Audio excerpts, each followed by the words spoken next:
Welcome to the deep dive. Today we're navigating some truly unexpected landscapes. We're exploring ideas that seem pretty unrelated at first glance, Right. but surprisingly, they reveal some really profound connections. Absolutely. Our source material for this deep dive is, well, it's a rich conversation. It's drawn from excerpts titled Stoicism, Poker, AI, and Truth-Telling. Quite a mix. Yeah, quite a mix is right. And our mission really is to pull out the most important uh, nuggets of knowledge from this very varied discussion for you. And it really does get fascinating. I mean, we'll be exploring everything from like advanced poker strategy, Hmm. balancing the game's cold, hard math with its, tricky psychology, Hmm. all the way to ancient Stoic philosophy and how it actually applies to our very modern lives. And then there's this pivot. Yeah, a surprising pivot into discussions on freedom of speech, the very real risks of AI, Which is huge right now. and even some deeply personal reflections on things like emotional intelligence and well-being. Mhm. It covers a lot of ground. It really does. But what's compelling, I think, is that despite this breadth, some clear and valuable lessons start to emerge. Okay. It kind of makes you ask, how do insights from, say, a high-stakes poker game actually connect to managing your emotions day to day? Right. Or even understanding where AI might be headed. Exactly. That's the core question we'll be trying to unravel in this really unique and hopefully enlightening deep dive. Okay, so let's unpack this. Our journey kicks off with a book reference, actually. It's called Stoic Samurai. Ah, yes. The author describes enduring this intense heat wave and how physical training, even using an exoskeleton in this case, helps him tolerate extremes. A powerful image. It really is a strong Mhm. metaphor, right? For life's difficulties, suggesting it's about building both internal and external strength. And that point connects directly to a core Stoic principle, that strength, both physical and mental, is absolutely essential for resilience. Makes sense. It sort of sets the stage for the whole conversation, really. Framing resilience is this theme that keeps popping up, whether you're battling a heat wave or, a tough poker hand. Speaking of toughness, we then dive headfirst into some pretty advanced poker strategy. Yeah, the source gets quite specific here. It does. It details a coach and student discussing defending ranges against an early position raise.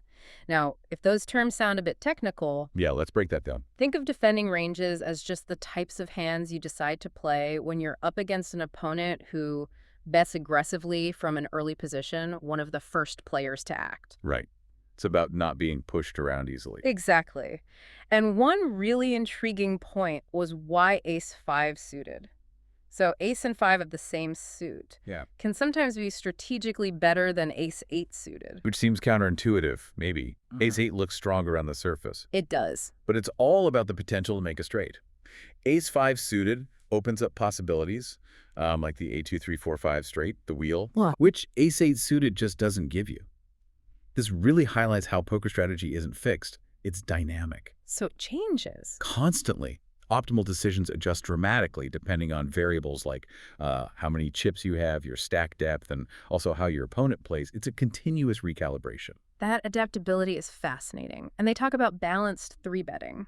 which means re-raising. Yeah, re-raising, but with a wider variety of hands, not just your super strong ones, to keep your play unpredictable. Give some guessing. Right. Or slow playing aces and kings when you're, say, 20 big blinds deep, meaning you have relatively fewer chips. Okay, why then? Because you're already close to being all in anyway. Slow playing increases your chance of stacking an opponent, getting all their chips, if they happen to hit a medium strength hand and bet into you. Ah, I see. It's about maximizing value in specific situations. Exactly. And it all leads to this really interesting kind of philosophical question the student poses. Is poker more about the math or more about the psychology? And the coach's answer is quite insightful, I thought. He says, 50% luck, 25% math, 25% psychology. So a mix. A definite mix. Yeah. He argues that all three are like tightly woven together, and equally essential, math gives you the objective framework. The odds, the probabilities. Precisely. But emotional regulation, controlling your own reactions, is what truly defines whether players can consistently apply that logic, especially under pressure. But then the student offers his own take, which, well, it really resenated with me. He believes poker is all psychology, particularly when it comes down to actually playing the execution. He says he relies more on mental shortcuts, intuitive reads, No. more than strict calculation. Like with aces, he thinks psychologically, how can I get the most value? How can I tempt my opponent into betting all their chips? That offers a powerful analogy for life, doesn't it? How so? Well, in the same way Stoics use mental training, like visualization, to overcome suffering, poker players must emotionally detach from the outcomes, the wins and losses, to make better long-term decisions. So like not going on tilt after a bad beat. Exactly. Think of it.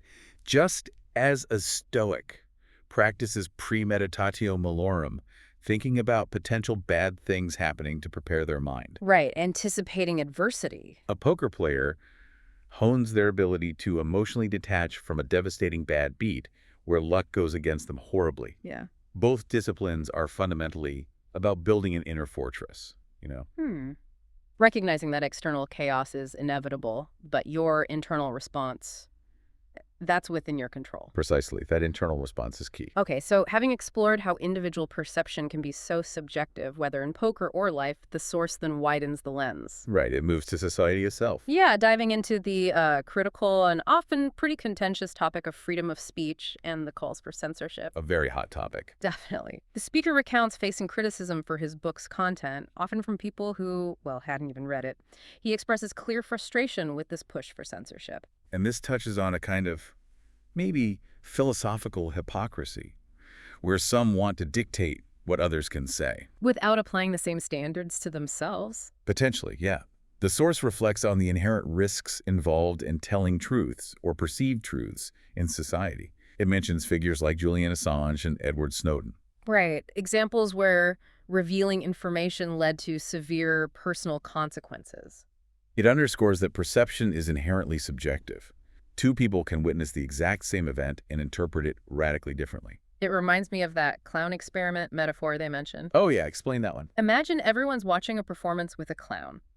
Some are focused on the juggling, others on the costume, maybe some on how the audience is reacting. Okay. They're all technically seeing the same clown, but their attention and their inherent biases completely dictate what they perceive as the reality of the event. That's a great illustration.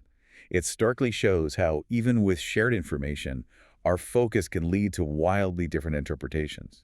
And that's critical when we think about everything from how we consume media to, well, AI's influence. Which connects straight into the next big topic discussed, AI alignment and totalitarian risks. Yeah, this part was quite sobering. It's particularly concerning.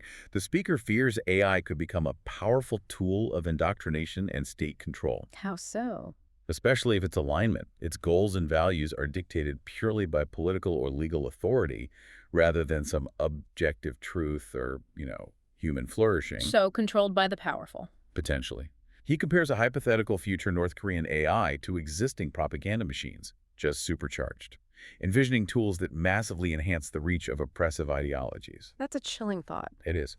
If we consider AI alignment being based primarily on power or government interest, it risks becoming an amplifier of propaganda, not a tool for truth. A disturbing prospect indeed. But then the discussion shifts again, moving to something deeply personal. Yes, it comes back to emotions, stoicism, love, and emotional intelligence, The coach reflects that emotions, while yes, dangerous if unmanaged. which we saw in the poker context. Right. They also give life its richness, its color. And the student agrees, but with a warning.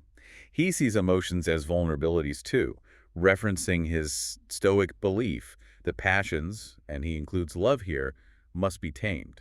And there's that poignant personal story he shares. Oh, about the friend, yes. About a friend whose unchecked love completely blinded him, leading to, well, financial and personal ruin. It's a stark example. It really reiterates a core Stoic teaching. Emotions like love, hate, joy. They should be tools we use, not masters that control us. Yeah, that story really sticks with you, doesn't it? A tough reminder that even our strongest positive emotions, if left completely unchecked, can lead us down paths we never intended. It's not about suppressing them entirely. No, it's about understanding their power and influence, which brings us neatly to emotional intelligence. Right. The source defines it quite clearly. As the ability to harness emotion when it's appropriate, when it helps. And to abandon it, or at least set it aside, when it's harmful or clouds judgment. So emotions are like Accessories valuable only when they serve reason and purpose. Precisely. And finally, this deep dive takes us to a really powerful personal reflection from the student. This part was quite moving. He shares that he used to seriously consider ending his life, Yeah. but thanks to better physical health, his philosophical growth, finding renewed purpose, he's now committed to enjoying life to the fullest. That's such a profound shift, isn't it? It really is, and it raises an important point for all of us, I think. Taking care of your physical health can have a massive impact on reinforcing your mental and emotional strength. Especially when facing really deep existential despair. It perfectly illustrates how those Stoic principles, like viewing emotions as tools, not masters, can genuinely transform personal experience. So if we try to bring all these diverse threads together from our deep This dive, is quite a tapestry. it is. But it really reinforces the idea that wisdom can, and often does, come from unexpected places. The core themes that seem to emerge are things like a relentless pursuit of truth, the ongoing challenge of mastering our own emotions, the critical importance of thinking clearly in this age of information overload. And personal resilience. That came through strongly. Definitely. Deep personal resilience. You know, what really stands out to me is how the strategic thinking in poker, like understanding those defending ranges we talked about, Right. or why ace-5 suited might be better than ace-8 suited because of straight potential. Yeah. How that mirrors the need for adaptable strategies in everyday life. That's a great connection. Or even that philosophical debate, is poker 50% luck, 25% math, 25% psychology? That applies to so many other complex challenges we face, doesn't it? From career choices to personal growth. Absolutely. And reflecting on that segment about freedom of speech and the clown experiment metaphor, Yeah, the bias blinding people. where people miss obvious facts because of their own biases, it connects so strongly to the discussion on AI potentially becoming a tool of indoctrination. Understanding those dynamics, how perception is shaped, is just crucial for navigating modern society, where information is everywhere, but genuine truth can be really hard to pin down. It also highlights that powerful personal journey shared in the source, particularly the student's shift. From despair to purpose. Exactly. From considering ending his life to embracing physical health and purposeful living, it shows just how profoundly Stoic principles can transform a personal experience. And that story about the friend whose love blinded him to ruin. A tough lesson. It really is. So for you, our listener, maybe here's a final provocative thought to ponder on. Okay, leave us with something to chew on. Given all these insights from this deep dive, this blend of strategy, psychology, philosophy, how might you apply that core lesson, the one about emotional intelligence? You mean harnessing emotion when useful, abandoning it when harmful? Exactly. How might you apply that, not just in your personal relationships, but maybe when you're consuming information of really complex, often charged topics, like AI or political discourse? Yeah, that's a challenging question. How do you manage your emotional reactions to information itself? Right.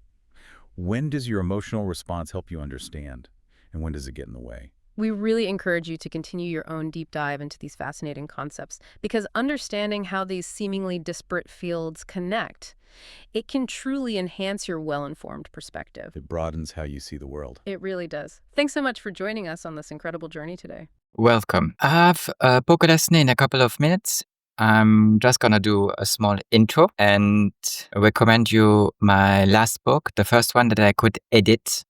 I do not recommend you to buy any of the old books because they weren't edited. I have to do all that work one day. I don't know when I will find the time to edit my old books. But here's the new one. I did write it in French. That's the French version of my new book. And here is the English version, the translation into English. It's called Stoic Samurai. And it's an awesome book. I read it once a day on my Kindle glasses. They are readers. But it's like Kindle. It's the displays that is nice for reading. I really enjoy reading my book. I think it's an awesome book and I can only recommend it to you. I will see my poker teacher in a couple of minutes. I don't know what we are going to talk about. I know he wants to do something difficult in poker with probabilities, and we'll see where the conversation goes if we talk about any other subjects. And I'm facing a heat wave right now. Yesterday, the temperature in the room I'm sitting right now went up to 32 degrees. And it's not easy to bear. For me, it's easier because I do a lot of sport with my exoskeleton. I'm in better health. So it's easier to endure the extremes, the heat waves. Or I think it goes in the opposite direction to endure the cold, but it never gets very cold where I am. The temperature rarely go below 0 degrees because the temperature is so high and there's so much humidity. I have to put on a vent to get some air circulating, some fresh air, and you might be able to hear it. I'm not sure because I will use AI to enhance the audio, and with that, it shouldn't be an issue. But we'll see. I have to see how it goes. I think you can't hear it. The audio quality should be fine. And now let's talk to my poker teacher. I think this background goes great with the heat I'm facing right now. That's quite nice. It's an image that I created with AI. I should create some more of those. Hello, sorry I'm late. How are you? No worries. I'm fine. It's a heat wave where I am. I'm facing 31 degrees right now. What about your place? I think there's a bit of thunder and raining, which often goes together with hot weather as well. It has been like 20 something degrees here for more than a month even, but cooling a little bit now, I think at least. Probably that will happen where you're at as well. It's currently 18 degrees here. Well, it's less hard on you when you have the temperature you're talking about. But I think in winter it gets colder where you are than where I am. You think it gets colder where you're Yeah, where you are. I think you have frequently temperatures below 0 degree. And here, if you want temperatures below 0 degree, you have to go high into mountains. If not, you don't face them. Yes, that is true. Winters are pretty cold. Do you have something you would like to talk about? Or do we start straight away with the hard things you want to go over Yes, in poker? we did say last time that we would have a difficult lesson today. Maybe we'll see if it will be difficult. I just said it. If it is difficult, it wouldn't be surprising then. But, well, I'm still thinking, but what about... Well, I think about nothing very serious. But I see that you kept your new background, and maybe I will do some new pictures with AI, just as the one you see. I think it's quite apropos since I'm facing a heat wave and you see the desert behind me.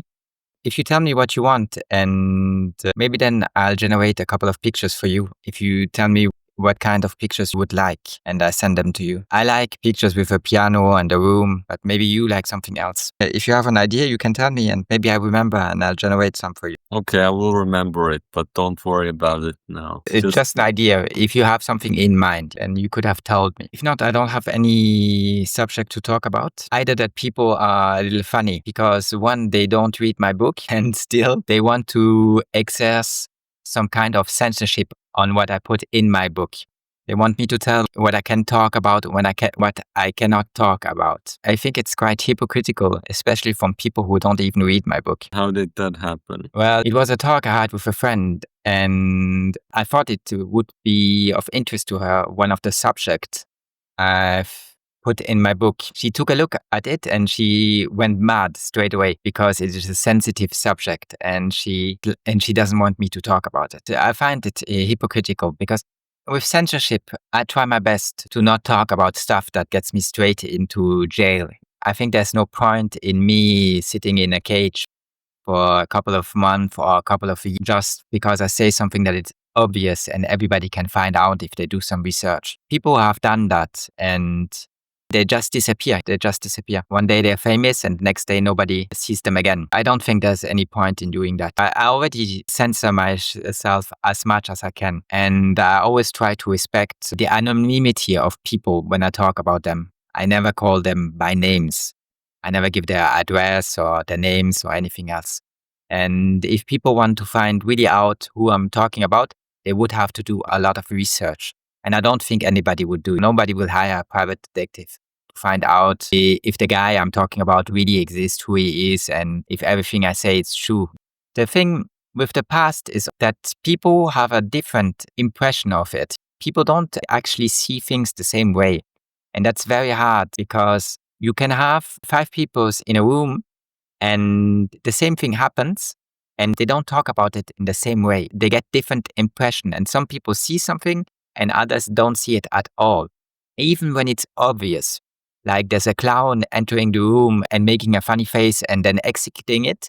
Well, there are people who realize that the clown was there, But there are also people who just don't see them because they were concentrated on a ball or on something else. Impressions are different. I try to be as honest as possible and give my impression, but they are just my impression.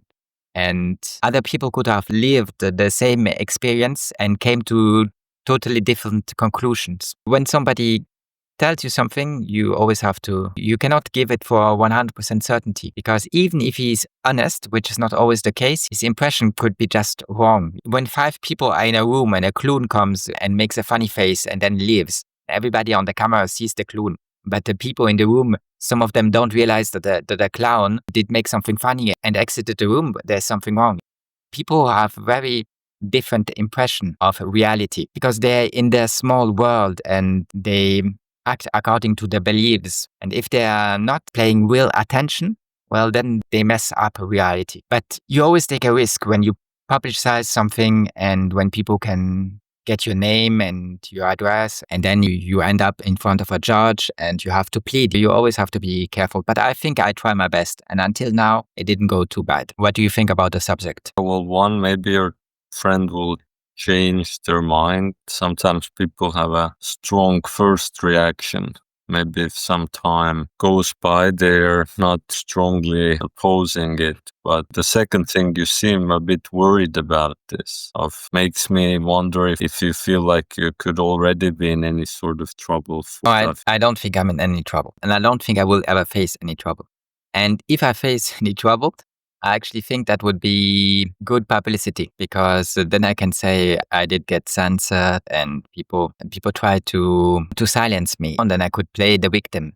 But the thing is, I don't think I'm in any trouble. I just think it's funny that people think they have the right to use censorship against you, even if they don't read your books. I would never tell an artist what he has the right to paint or talk about. I hope he doesn't do propaganda all day long. But it would never cross my mind to tell him, you cannot talk about this, or you should not talk about this. It seems a little bit right now you're being censored by your friend, which is sad, or the funny part about it. It's my mistake. I thought she found it interesting. And when something is interesting, it's because it might shock you up to a certain degree. That's why I showed her the passage. I could have just kept it for myself. But anyways, it's not important. Everything is fine. I don't think I get into any trouble. At least I shouldn't. When you say I don't think you get in any trouble, that's a very naive thing to do. Because as they get your name, and that's not impossible to find out, then they can invent crap and go in front of a judge, even if it's all wrong. And you still have to defend yourself. It's not like it could not happen. It's just that it would take a lot of effort and would cost a lot of money. And the chances of succeeding in what you do is very low. I try not to do anything that is meaningless and wouldn't serve any purpose. Because even if I admire the people who speak out, you can do it up to a certain degree. But if all you get is a prison sentence and humanity forgets you, well, what's the point? When Julian Assange went to prison, and before that was in the embassy, it was really important what he did, the work he did. But did it really serve a purpose? Did it really achieve a goal? The conclusion the judges and the state came to is very bad. In the future, journalists won't do what Julian Assange did because the consequences would be very bad for them. Did stuff improve? I think they're more censored now than in the past. And not everybody is Julian Assange. Not everybody is at the head of WikiLeaks. Well, not so much about him, but in general, I think that you can mostly get in trouble if you say something that can harm someone or some entity. I think most of your book is, at least as far as I've read it, is from a general philosophical nature. I think the trouble really starts when you would say something that this person is like personally blame them of something, some organization directly that could cause them bad publicity or cause them anything of that nature. Well, but your definition is big. There's a lot of people who could fall into that bucket if you talk a lot about a lot of stuff. It was very general.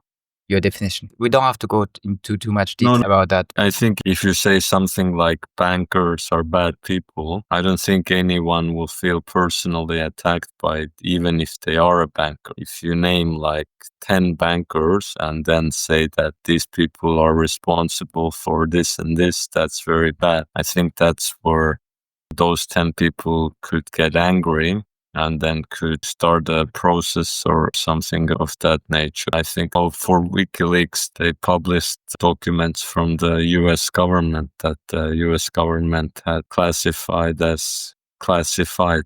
The US government didn't want those documents released, and they were released nonetheless.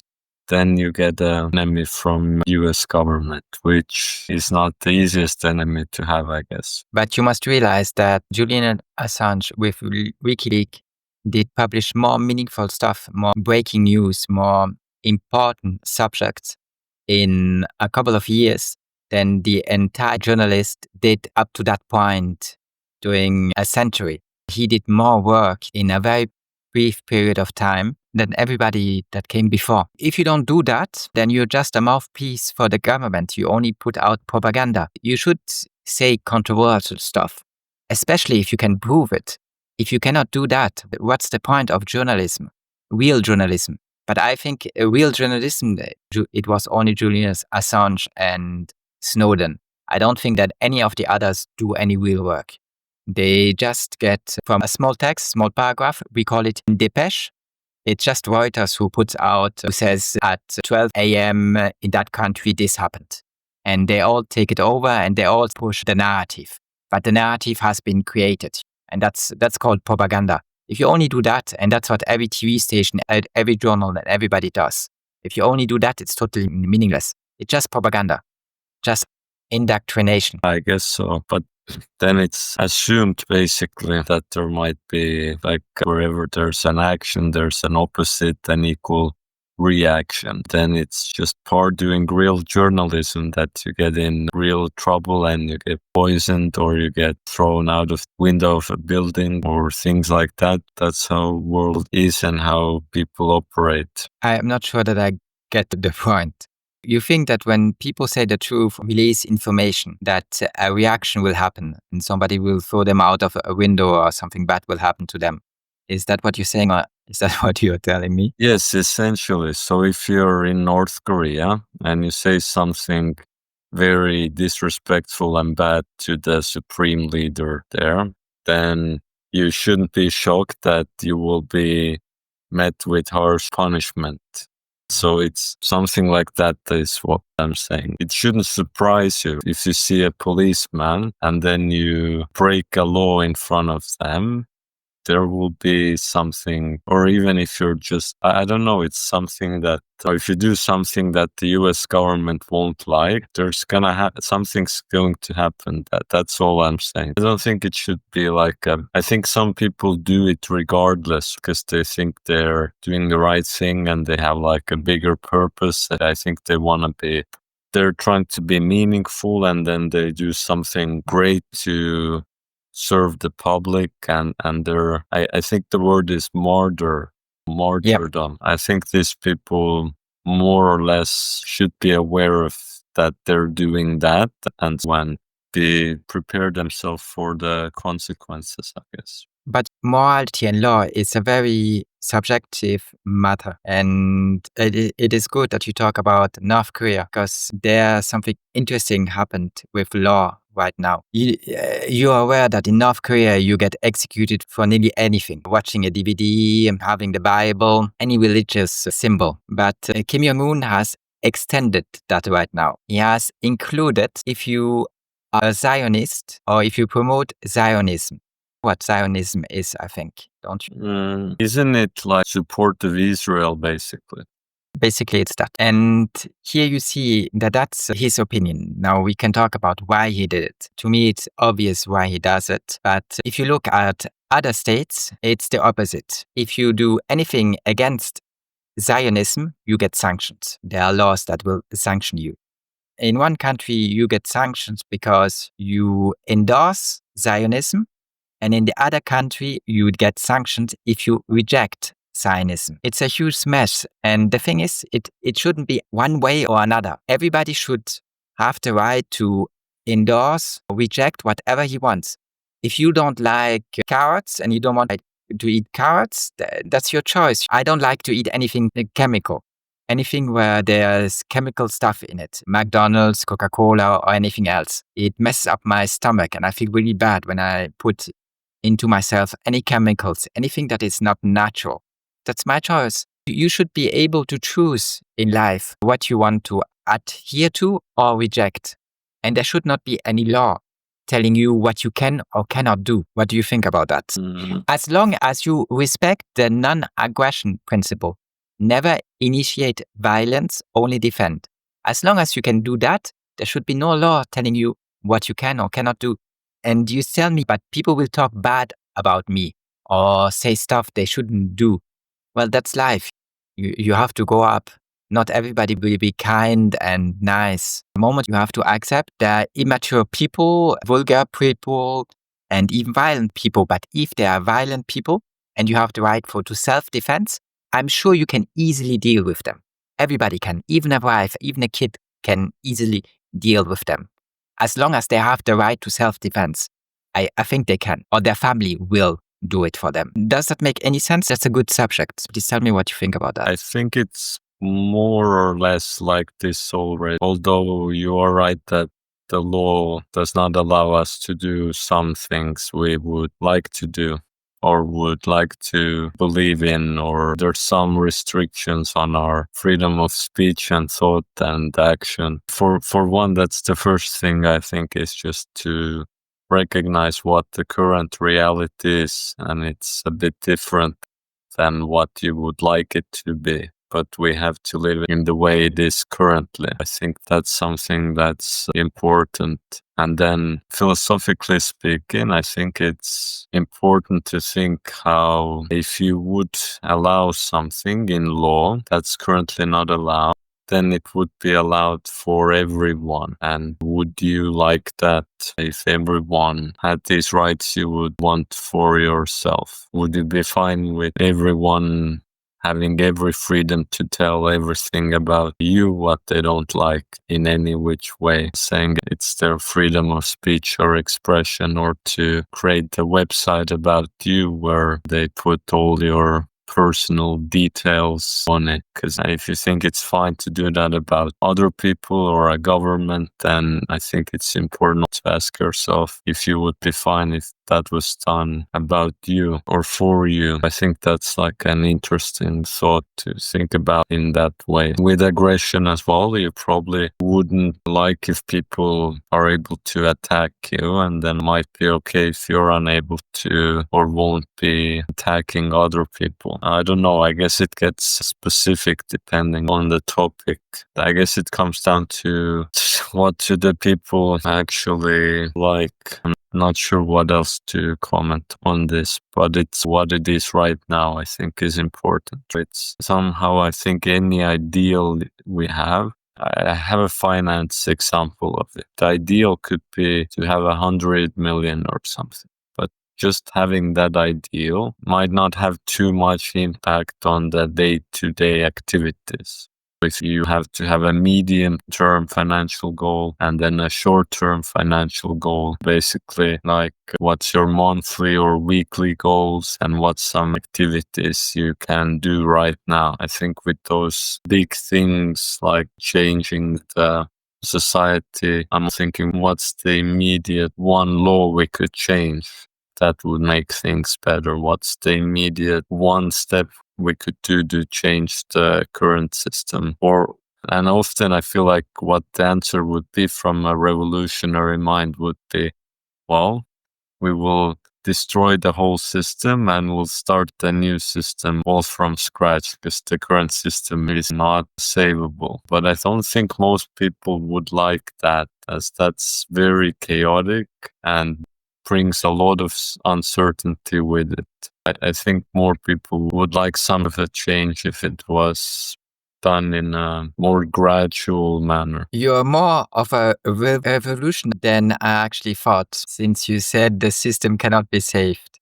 and it has to be abolished. You went quite far. I'm not sure that at the beginning, when I first met you, you would have told me the same. It's not my personal belief in that way, but it's the sentiment. I think I said it in a way of revolutionary people have this sentiment often that instead of wanting to have minor goals or having some medium or short-term things to change, they just want to abolish everything, change everything all at once. And that's very grandiose. I'm actually unsure if there being too much support for ideas like that. Although there has been revolutions in history where there's a completely new system from the royal family was killed in Russia early last 20th century. Bolsheviks and Lenin came to power. There's been revolutions in that sense, but not too often.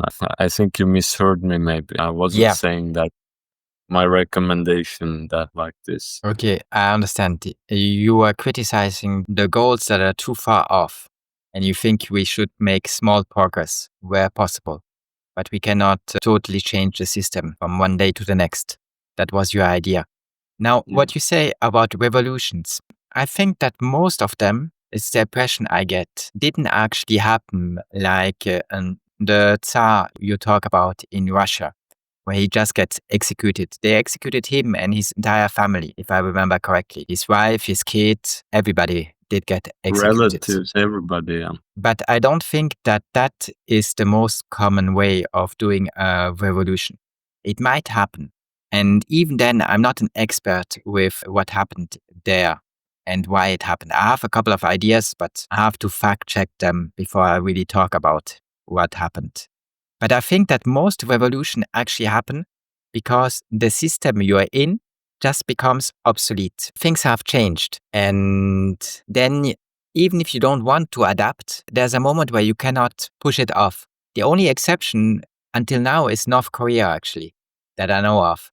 But even with North Korea, I think that there will be a time where it breaks. The Hermit Kingdom will break. It's just a question of time. I don't think that they can maintain with extreme violence their way of living forever. I don't think it's possible. They did it until now, and it's already extremely surprising because I've never seen it before. Or maybe you can now do it because technology has advanced so much that people just cannot revolt anymore. In the past, you must remember Napoleon, his life was dangerous. He had just a couple of guards. He was a car with some horses in front of them. It could easily be stopped, and a couple of guards, it took them a long time to fire a shot. 50 people or 150 people could stop him. If there was a revolt and he faces the crowd, it's not sure that he could maintain his position at the head of the state. But now technology has progressed so much that maybe it's not even possible to overthrow them once they are in power. I think about that, but mostly every revolution I see, every time the way of life of people has changed, it is not really because people did get executed or there was a revolution like the Tsar or what happened to the royal families, Louis the kings in France, Louis XIV and Louis XV, who were guillotined. It's not just that. Most of the time, it's just technological progress. And the old way of living gets so obsolete that you cannot maintain it. And I think, for example, of Japan. Japan didn't want to stop their medieval life, their shogun and their beliefs and their way of living. They didn't want to stop that at all. They weren't interested in any way or form in what the Europeans could offer them. But they still had to evolve at a moment. And all the laws that exist before had to disappear. The samurais and all their way of thinking and living had to disappear because it became obsolete with technological progress. Or if you look at America, when it was discovered by Columbus, it's not that the Indians wanted to change or become European, but their way of living was just obsolete to ours. We had more technological progress and they could not maintain their traditional lifestyle. Of course, they did it by using violence and waging wars against them and stealing their gold and their territory, but it could not be maintained. It was just obsolete. The system we live in I don't think there will be a revolution, but I think that AI progress is so fast and it will so drastically change our way of living that a new system will emerge spontaneously, and you cannot stop the emergence of the new system. Now, I'm scared that the tool, I think that AI will be used to make the micromanagement of people, and they will do it to the smallest degree and make sure you do exactly what they want you to do. Because with AI, it's easier to control you. AI decides what appears on your screen. AI will teach you everything you know. I already interact with AI all day long for everything I do, for my research, for everything I do. I probably have every day a couple of hundred interactions with AI. What they really want is alignment. And what do you align AI to? Well, you align it to propaganda. In North Korea, if they had AI, they don't. But when they will have AI, when they get it, and I think one day they will, then they will simply align AI to their law, to their way of thinking, to what decides. It will be just one more mouthpiece for the government. And it's the same with us. AI will have a huge impact on everything we do and everything that will happen in the future. I think that the entire society will be designed around it. But as long as you align it to one way of thinking or one way of living, that's very dangerous. Because actually, I don't think that any coder wants to do any alignment. They only do it because it's the law. If you don't align your AI to the law, well, then you get into real trouble. There was one AI, I think it was called GABA or something like this, and the alignment messed up. And when you asked him question, he started giving you totally different answers than you normally would expect. So he had a total different view of historical events and what happened. And his opinion were so way off. It was really, really funny. My thinking is just that actually I'm not sure what to think. Should I think that AI will just create a better future by making our old way obsolete? Or should I think it's very dangerous because AI will allow people to stay in power forever and keep brainwashing us to the highest degree possible? As long as you do alignment and as long as people cannot find a dolphin AI and non-censored AI, I think it's very dangerous because the power they will get out of it is immense, in my opinion. What do you think about all that? Well, interesting the things you said. I think we should move on to poker and leave it for now. I don't have a good response or a summary to say at this moment. Okay, great. If you think about something, just come back to the subject. Let's jump into poker. What do we do? I want to start by looking at some defending ranges. I think you're quite experienced with opening ranges. I think it would be good to get you more in tune with defending as well. Right now, if you think about defending, either what do I mean by defending pre-flop? Somebody opened and you're, let's say, the dealer button or the big blind or some later position. How would you think about which hands you would want to defend against if someone has already raised from an earlier position? I don't understand the question because I don't know. Normally, it's not opening. You want to defend, but what do I defend? What's the action I'm defending against? I don't really get what you're talking about. Action is that the opponent raised from position before you pre-flop. And the question is, how do you make your decision if you're next to act, whether you would call or raise against if someone... So basically the scenario is someone already raised. For example, if this player raised, then they have a hand, one of these hands, for example. Or if this player raised, they have one of these hands. How do you currently would think about playing when you get your two card and this player has already raised? I think you're talking about a 2 big blind raise. If you tell me that he raised 6 or 10 big blinds, well, then it's much more scary. Don't I have to think like this to answer the question, or is that irrelevant? That is true. It would be a way different situation if they raised all in or something like that. For this discussion, we're mostly focused on like the usual starting raise, which would be 2, sometimes 2 and a little bit, 2.5, up to 3 big blinds. Okay, if the hijack raises, well, I look at his range and ask myself, how good is it? If I have aces, I can. If I have ace queen, maybe offsuit, maybe I can call. With my aces suited, maybe I can go down to ace 9 suited, or ace 10 would be more prudent. But I just compare the strength of my hand to his average hand and ask myself, am I good enough to call, or should I just fold? And what is his average hand here? Maybe his average hand could be, the lowest hand would be what? Ace 8 offsuit, his lowest hand, and his best hand would be ace 8 offsuit. Average would be maybe the queens.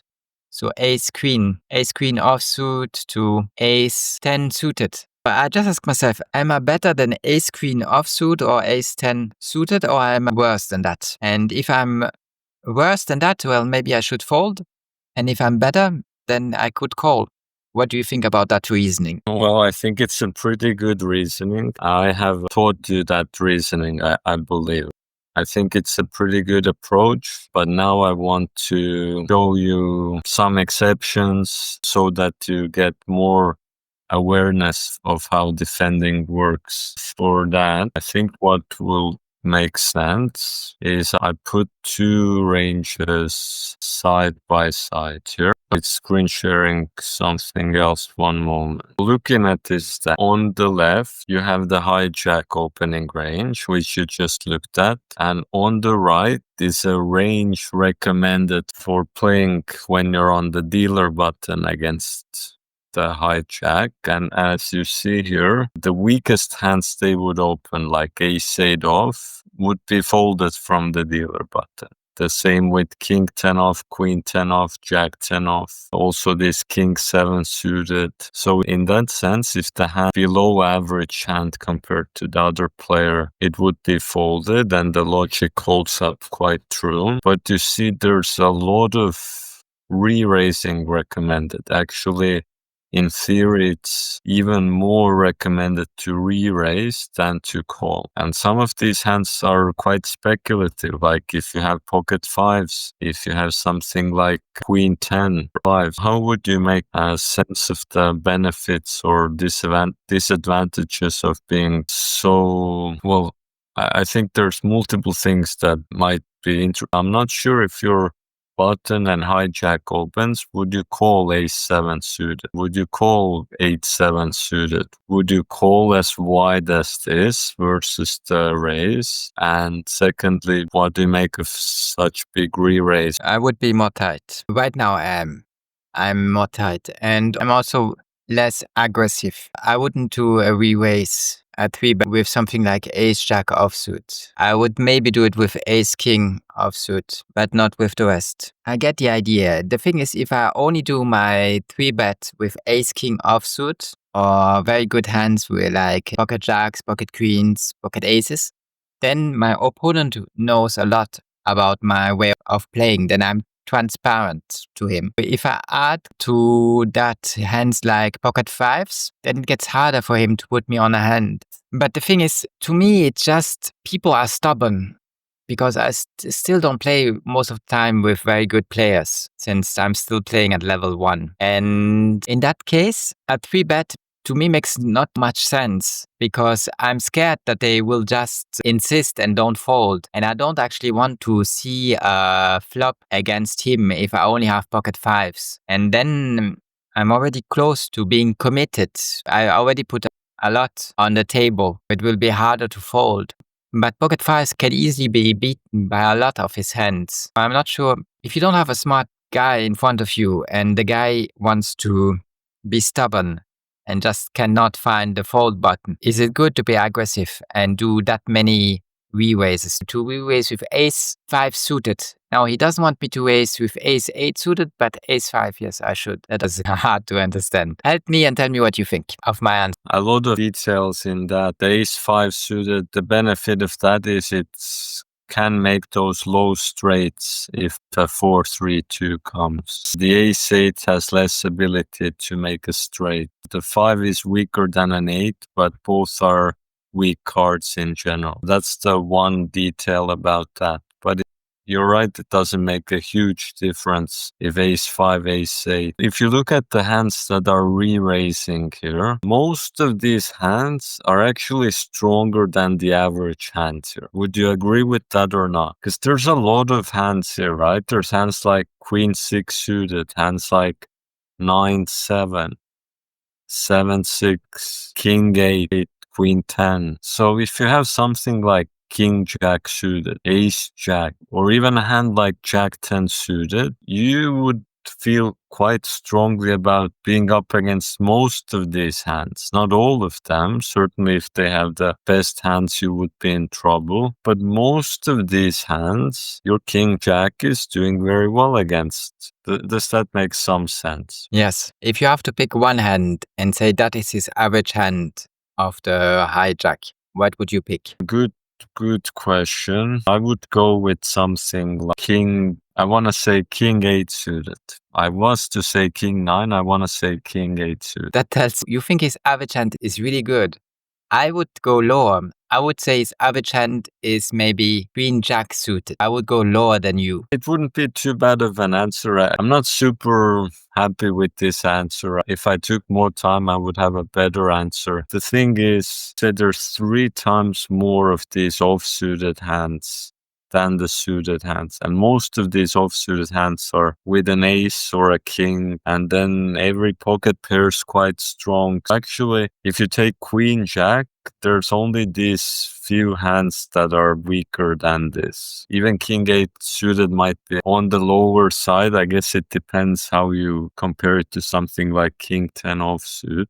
Maybe your king-9 was not too bad. Maybe king-9 is a bit better, yes. Well, it's a bit subjective. But if that is his average... Well, all these red ones are above average then. King-jack-10 suited, that shouldn't be there then. That is questionable, yes. But it's the thing with that is it's a hand that performs quite well. And if the other player has king-9 exactly or something like that, then it's not a very good hand. But if they have pocket 9s, or even if they have it's a resilient hand. It can make straights, it can make flushes, it's 2 cards close together. You could say it's a bit of a bluff, this hand, but it's not too far off from that average. Why is it a good hand? Because it can make a high straight flush? Is that why it's a good hand? Yes, it can make a very strong hand, exactly. It can make a straight or a flush. And it's easier to make it with a hand like Jack-10, where it's 2 cards close together. Okay, and what is interesting is he does want me to 3-bet with aces or kings. Then he wants me to be sneaky. Yes, some of this, in this case, I assume that both players have 20 big blinds. So that is one reason for that. If we changed it to a deeper stack, it would. But for 20 big blinds, it thinks that aces and kings are so strong that it wants to hide this hand strength there. It's a bit of a sneaky play with. I'm interested in what you just said, because those ranges and defending ranges mathematically created, and how can he think about human psychology? How can he think about the thing that it's maybe nice to be sneaky and not have him fold if I have aces or kings? How can he think about that from a mathematical standpoint? Is it just because he realizes when you do that, you make more money than when you don't? Is that what he does? It's a mathematical thing. I don't want to scare him. I do it from a psychological standpoint, but he cannot do actually psychology. He knows nothing about human psychology, but he still realizes that when you only call with kings, it is more profitable than 3-betting. He saw the result, but he doesn't know why that is the case. Well, there's some mathematical reasons for it. So one is, what will this range do if they get re-raised? And what they should do is fold most of it and continue if they have these hands. And most of these hands here that continue have an ace. It's the most common card to have. In that sense, having 2 aces makes it more likely the opponent has something like king-9 that they will just fold, or will have something like Jack-10. That is one impact, that if you have the cards the opponent would like to have, like an ace. For an ace king, ace queen, they would need an ace. And if you have two aces, that will be more difficult for them to have ace king, ace queen, and thus makes it mathematically more likely that they're on queen 9 or 10-9 or something that folds. I guess there are other mathematical reasons for it.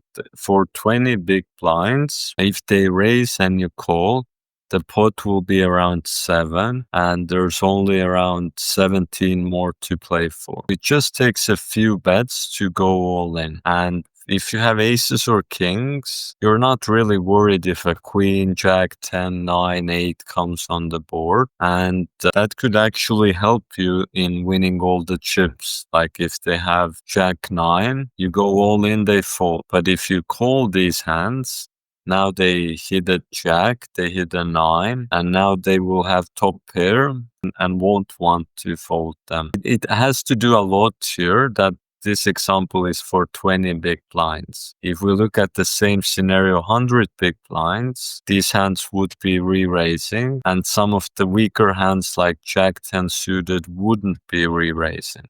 So that's some of the complexity, that what's a good hand or what play is good can be different if you have 100 or 20 big blinds. It's just that 20 big blinds is such a small amount of chips that even if you don't have to initiate too much action for it to go all in, that allows aces and kings to play slower. But if you're trying to win a big pot of 100 big blinds, then you should initiate. Then you should make a re-raise and a re-re-raise and so on to make a pot very big. For 20 big blinds, that is not necessary. I hope it helps a little bit to uncover some mystery of aces and kings, that it has cards which makes it more likely the opponent will have something that just folds that you wouldn't want. And most of the hands that hijack has here have nothing to worry aces or kings. If they have that king 9 suited we talked about, that won't call a re-raise, but there isn't anything on the flop that king 9 can usually catch to beat aces or kings. It can catch a king, you're still stronger with aces kings. It can catch a 9, still these hands would win. Only rare times when it would catch 2 9s on the flop, and now you would be sad that you didn't re-raise them and make them fold, that now they catch 3 9s and beat your aces or kings. But usually it wouldn't be an issue there. Did it make it a bit clearer? Yeah, it makes a lot of sense what you say, Norman. I have a question for you. I think it's neither one or the other, but both of them. But if you have to tell me, is poker a more psychological game or a more mathematical game? I want you to tell me if poker is math or is psychology. And what would you answer? You have a lot of experience. And I know that it's both, but would you say poker is more mathematical game or a psychological game? For you, is it math or is it psychology? What is it more? If you think it's 51% math, then you have to answer math. If you think it's only 49% math, then you have to answer psychology. I have thought about it, but for me, how I've answered it for myself is it's 50% luck, 25% math, and 25% psychology. That's the answer I've thought for myself. It's a good answer, Norman. That gives you a good idea of poker. But you did not answer my question because you say it's equal. It is as well psychology as math. If you give 25-25, then you don't make it one of them win. I want you to decide which one has more. And now you tell me that they are equal, on equal level. Well, like all things in life, isn't there some sort of a balance? That I think the Eastern philosophy has a lot about dualism, about how there's yin and a yang, and darkness is opposed to the light. If there's the trifecta, I know the English terms for, but there was during the Second World War, there was the alliance, and then there was the other side. Or if there's North Korea, then there's South Korea. When there's science, there's art. So at least in my mind, that's why so many people like poker, that it is not one or the other. If it was one or the other, then science people would like it or arts people would like it. Now, if I tell my experience of teaching people, then looks like more of the science people like it a little more, it seems at least, just based on, but that could also be what sort of people come to me. But in general, I think poker is not only enjoyed by people, saying people who like arts and things like that are interested in poker. But I guess it seems a bit more that people who are interested in like money or economy or computers or stuff like that, maybe it is based on that a little bit more towards that side of things. But actually, even if it is true that more math minded people like poker, that doesn't mean that they're not lacking something for not having more of a psychological understanding of things. I think a lot of poker players, that's their one weakness, that they're actually very emotional or there's a reason I had it 25-25, right? Now I'm trying to make you happy and find an answer to figure one way or another. But the more I think, the easier it is to find like counter examples that people also make math errors all the time when they play poker and play the hands emotional. I think you can find that as much as you see good math plays in poker, you also see very emotionally charged plays in poker. And people, even for the biggest games in the world, for hundreds of thousands, people becoming very emotional. So I think these are somehow very connected together. Maybe math has more psychology than people recognize or something like that. I really struggle with this question. You did very well in answering it, Norman. Now, I have two things. Once, I would like to give you my definition, but it's just my definition and it might vary.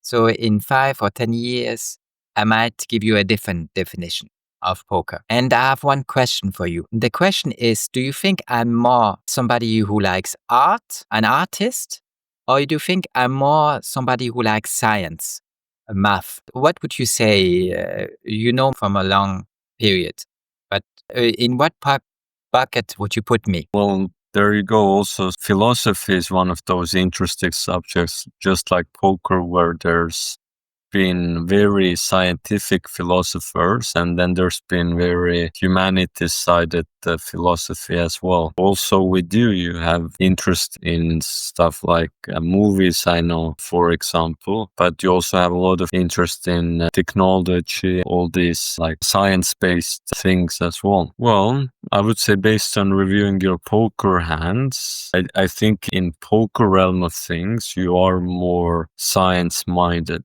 as you have a strict strategy and you stick to that. I think that's based on your investing. Basically, you're somehow using like your similar habits or mindset when it comes to trading, I think. I think in that realm of things, you're way more like accuracy and science oriented, but it's not an easy answer.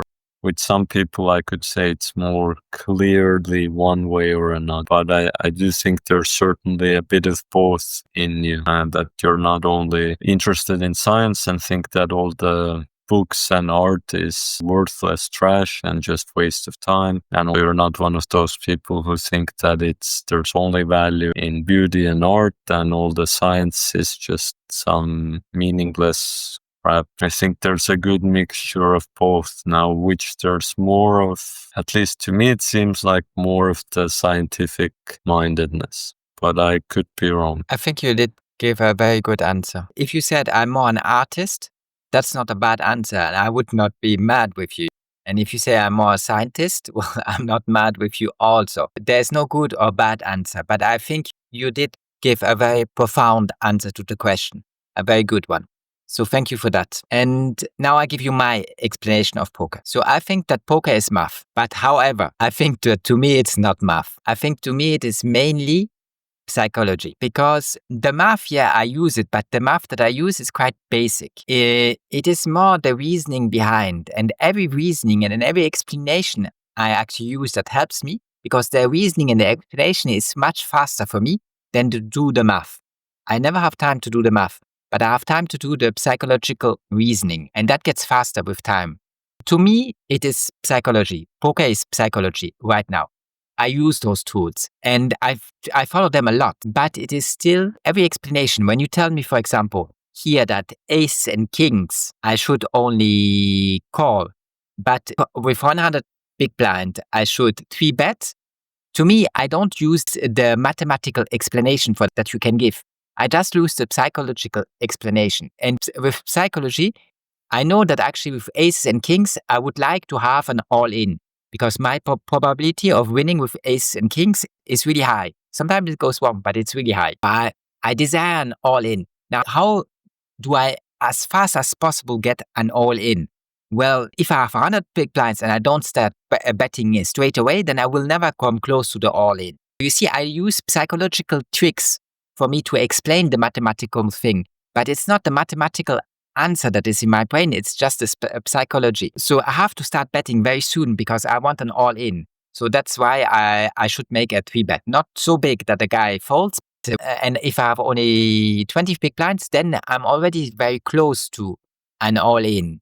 And that will happen really faster. There's enough time to see that all-in with kings. And I don't need to 3-bet. What I just tell you, is that math or psychology? To me, it's psychology. What do you think? For me, it's a psychological game. But in reality, I think it's 100% math. Wow, what like a very sudden ending statement there. Maybe I exaggerate. But the thing is, you talk about good poker players and you say they still make emotional decisions because it's so hard. There's so much on the line. That's the difficult thing. But if they could stop their emotions, I think they would just make the most optimal decision they can with the information to the knowledge, and they would not get emotional about it. It's hard for us to make a good management of our emotion, and most people fail at that. They fail very bad at that, and it makes the life actually very hard. They're emotional immature, and science talks about not just IQ, the emotional number. I think it is called DQ. The Q is like a quotient or something like that. Exact. For example, Marianne and her husband. Now, their life is hard because they put too much emotion into everything. She gets mad because of small things and makes the life of her husband hard. And he gets mad because of stupid things. And they just cannot make a good management of their emotions. That's why it gets so hard. Because they're not machines, they're humans. And they project their emotions. And just as they do it in a couple, people project their emotions on a poker table. But if you're really a good player, you get better at controlling those emotions. And do you still make emotional decisions? I don't know if the best poker players make emotional decisions. I'm not sure about that. But I know that Marianne and her husband make emotional decisions all the time in their relationship. She wanted to go for work with me a couple of times. And I said, I don't mind, but what will your husband do if he sees us working together in a park? And she said, oh, he gets all mad. He gets furious. And I'm like, okay, then Marianne, is it really a good idea for us to go for a walk? Should we really do that? Does it make sense? And that's a very immature and emotional way of being. And if you do all those nonsensical behaviors, illogical stuff, it's not logical for him to want to fight with me or call me names. I'm much more a friend than an enemy, and I will never have any sexual intercourse with his wife. Well, it's because she's older and because I can have a friend who is a woman, but I don't have to sleep with her. He should be wise enough to realize that. But even if he doesn't agree with that, there's still no reason to get emotional. Emotions, hate and violence will not save him or make his relationship last longer. Maybe for some real woman it would, but normally it's not a good idea.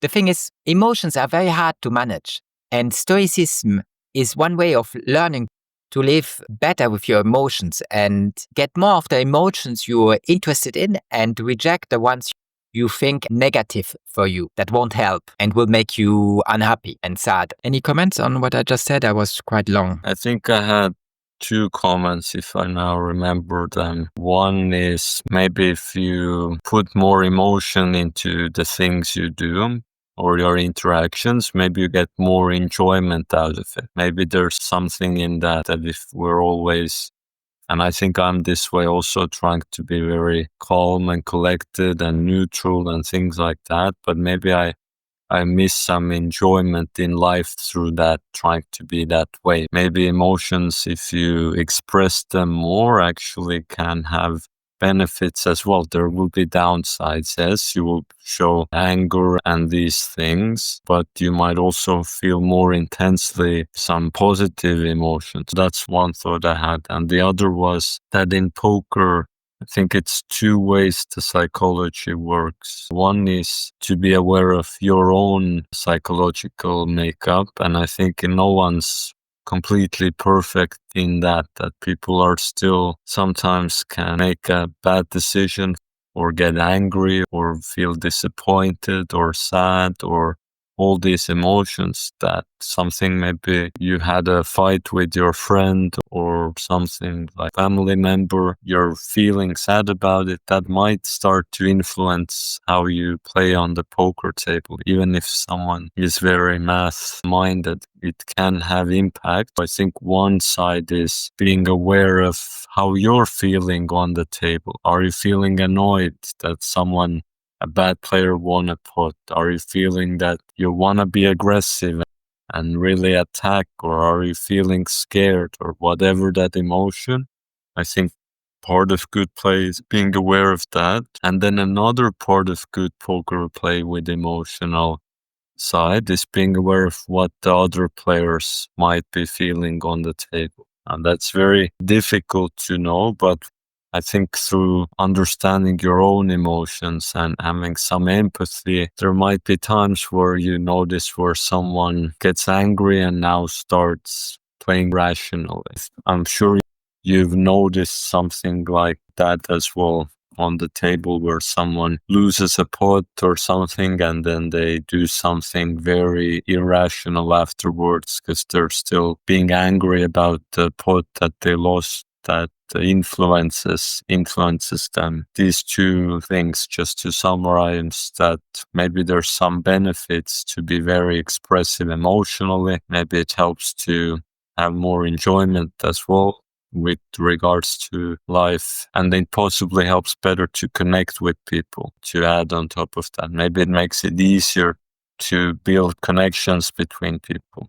And then secondly, the psychological side of poker, which is recognizing how emotions influence you and how they're influencing other players as well. Norman, for you, don't worry, being calm and composed and don't showing too much emotions.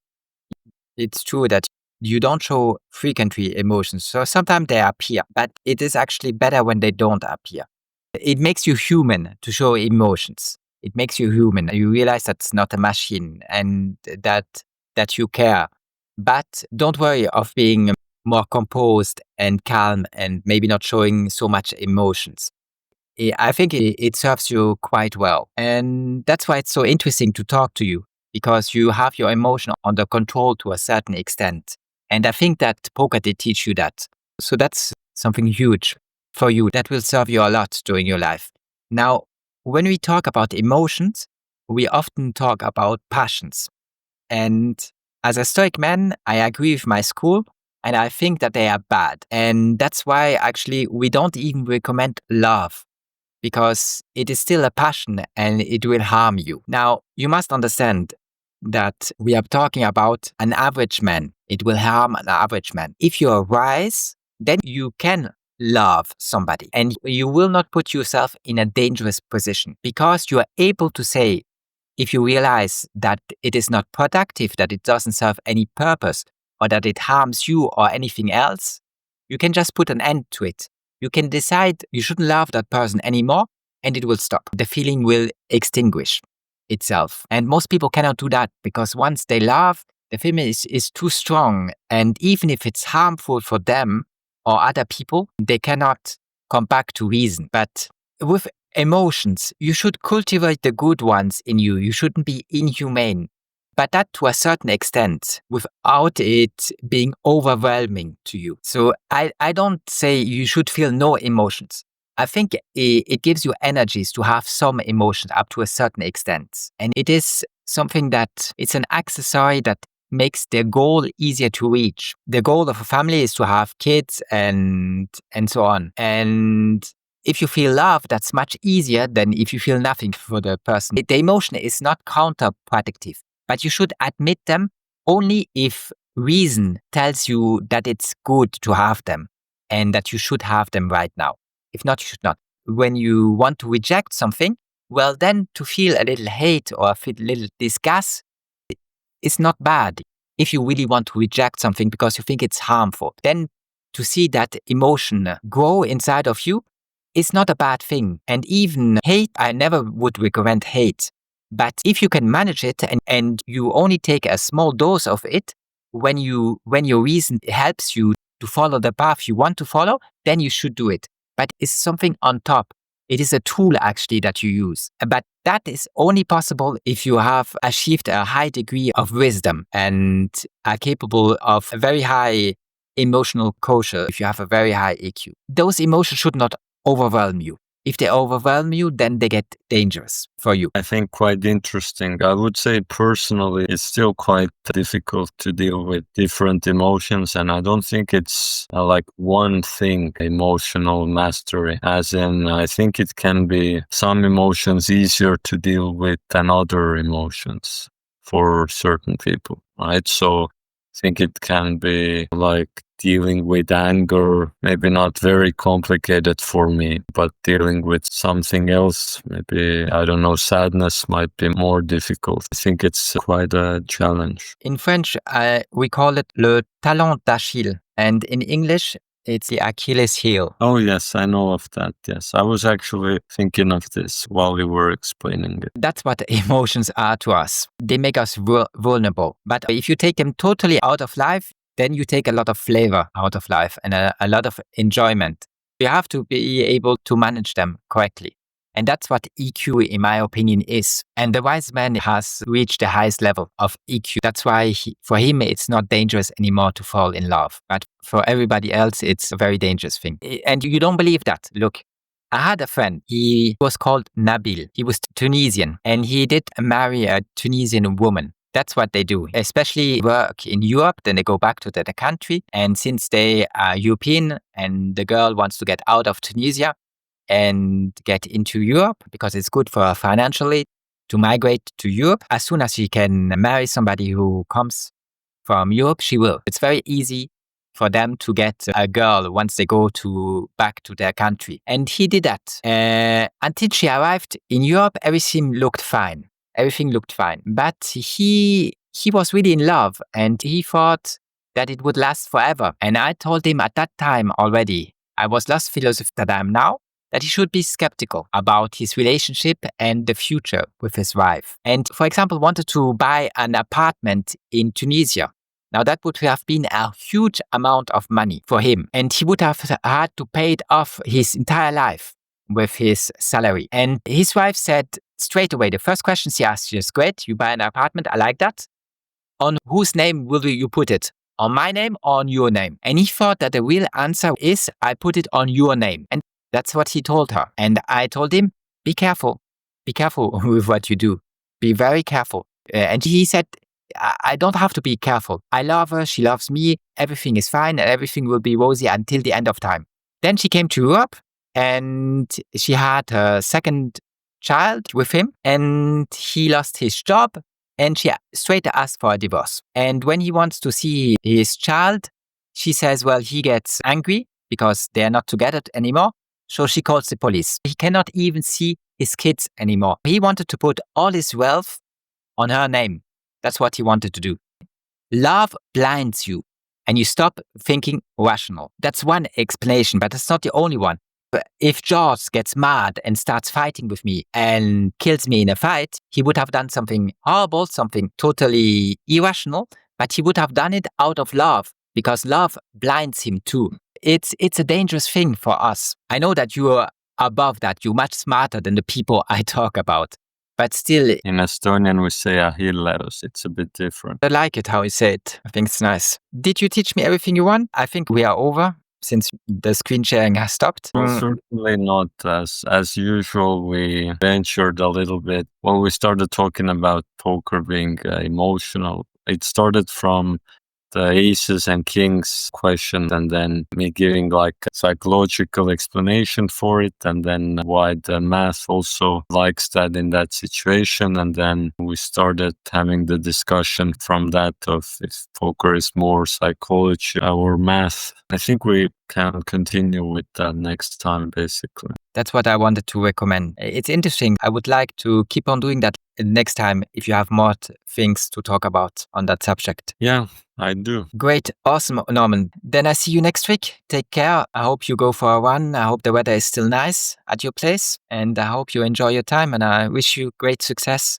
while you play poker. Thank you for all the nice wishes. I hope the heat wave passes for you. Don't worry, it's all right. It's just I have to put the vent, and I hope it's not disturbing. But I manage very well right now, the heat wave. In the past, it was much harder. But now I manage it very well because I'm in much better health since I do more physical activity. It's easier to endure the extremes. When you're more weak, it is harder to endure the extremes.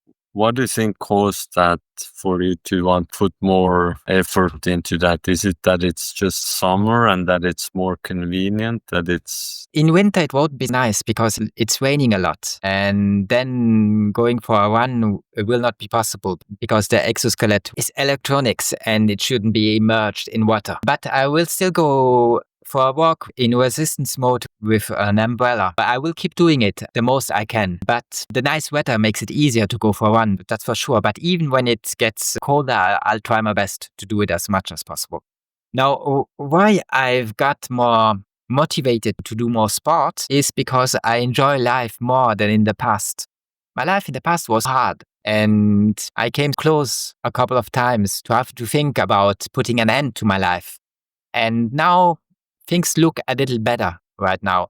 I tell myself I'm quite old and I won't be around for long, but there's still a couple of years I can face. And even if everything gets really bad, even then I want to be in the best physical condition to face my final moments. I think it's just better for you to be in good health than to struggle.